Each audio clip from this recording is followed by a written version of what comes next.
recently got some higher quality ABS, and I decided that it would be a good idea to reprint some of the more important parts of my voron in stronger ABS. Specifically, I want to reprint my toolhead. I have been running a dragon burner for a while, and I've liked it so far, but I figured that the stronger ABS would be a good call, because I was always a little bit worried about breaking my toolhead.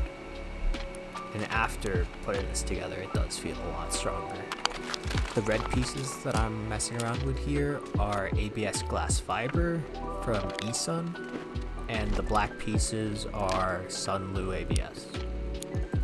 I'm still planning on reprinting the extruder in the red glass fiber ABS because it's stiffer and I prefer it, but I just haven't gotten around to that.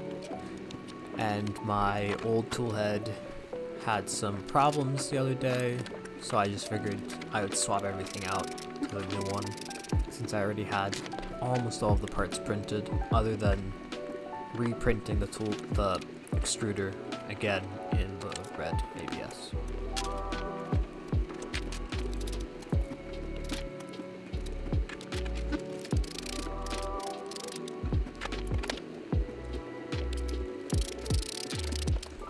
The new cowling, hot end mount, and extruder mount are all printed in the ABS glass fiber.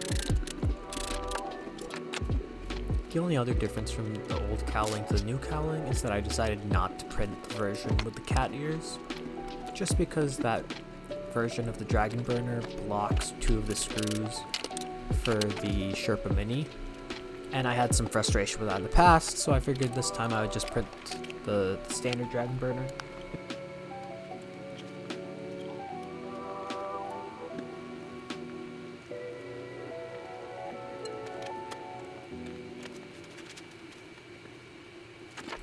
The hot end I'm using is a Drop Effect Next G fiber. I got it a couple months ago.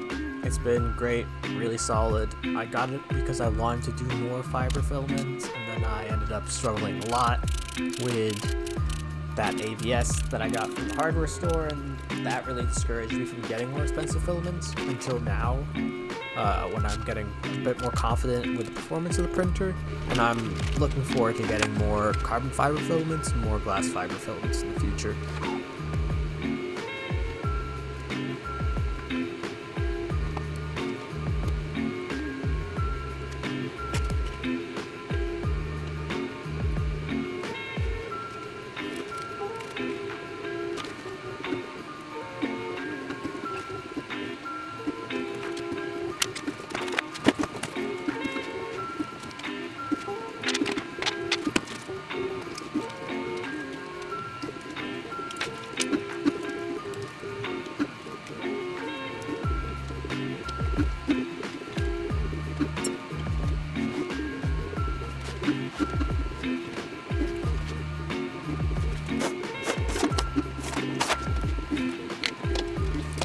For anyone that's not familiar with the dragon burner, I'll just give a quick little recap of the fans and how it works.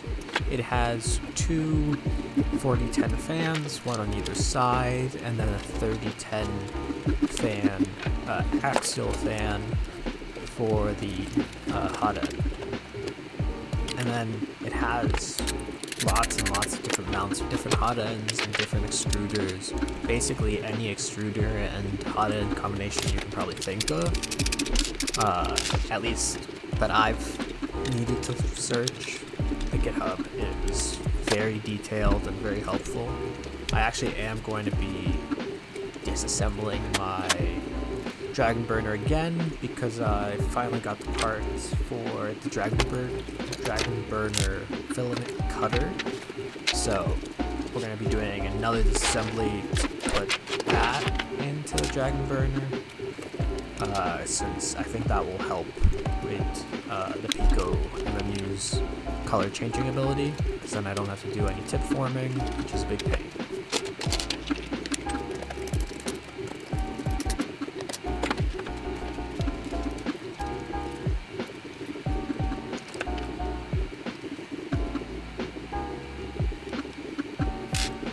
I'm going to use the same internals for the new extruder that I was using for the old extruder. So, first step of getting the new extruder ready is taking apart the old one. I don't know the exact gears or internals that I have on the Stripper Mini. It's what came with the original FISA kit that I got for my Voron V0.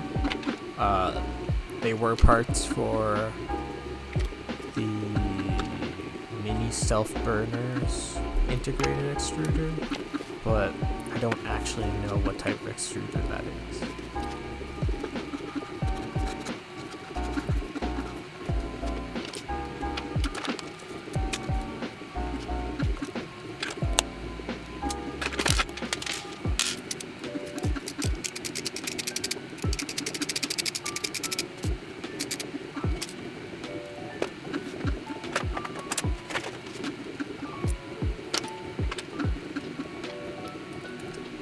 The extruder does have a filament sensor attached to it.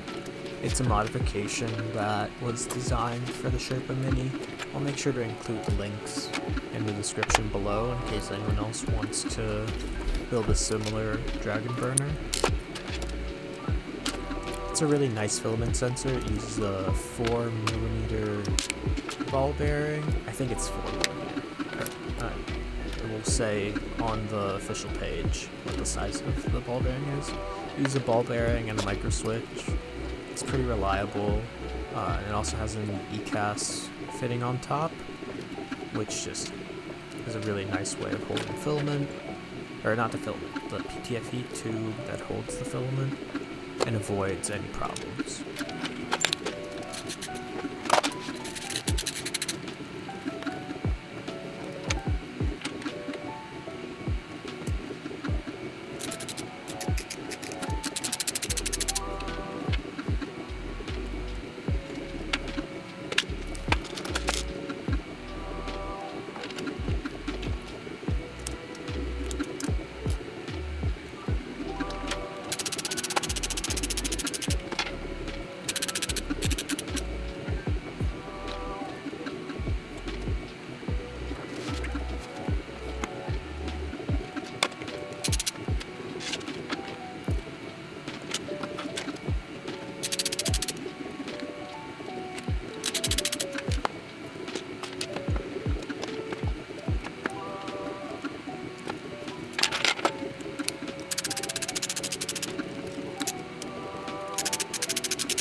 I did forget to put one of the heat inserts into the Sherpa Mini, so I got that done, and then I also had some other parts that needed heat inserts.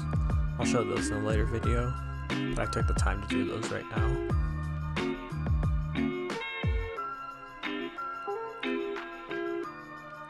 I then spent ages trying to figure out what size spacers I should use from the back of the extruder motor to my toolhead board. After a lot of trying and swapping them around, I decided to go with the 2 centimeter long ones. I was worried that they were going to hit the A and B motors at the back of the Voron, and that's why I was originally trying to swap them out, but these worked out fine. And just like that, the printer's back to life.